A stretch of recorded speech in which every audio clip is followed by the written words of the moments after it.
Well, it seems that your journey has ended. Very sorry about that. It was always going to end this way, of course. If it weren't by me, it would have just been by some other, terrible thing. Just, you could not imagine how terrible it would be. Just, I get scared thinking about it. I'm glad it's not me. It reminds me of a time I was speaking to my good friend Orville. We were we were sitting on a park bench watching the pigeons. I was on the left, he was on the... Oh, wait, was I on the right or left? Anyways, it doesn't matter. We were sitting on there watching the pigeons. And I said to Orville, "Friend, those birds are frozen." And he kind of looked at me like I'd lost my mind.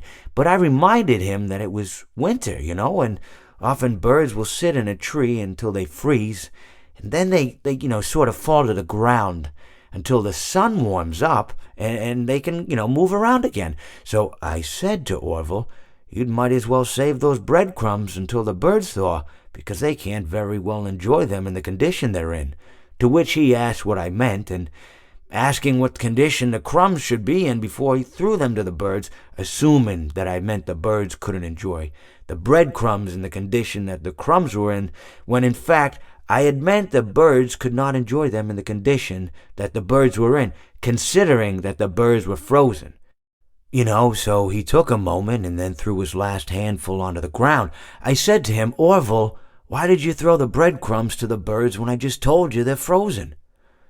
To which he responded, "The breadcrumbs are not frozen." Again, misunderstanding my words. I didn't mean to say that the breadcrumbs were frozen when I said I told you they're frozen.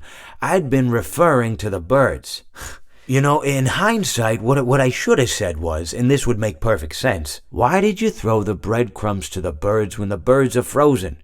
He misunderstood upon my correction, stating that he didn't know what else to do with the breadcrumbs, and that perhaps, when the birds thawed, they'd still be able to eat the crumbs. So I said to Orville, and this is what I said to him, I said, "Orville, the birds may be dead,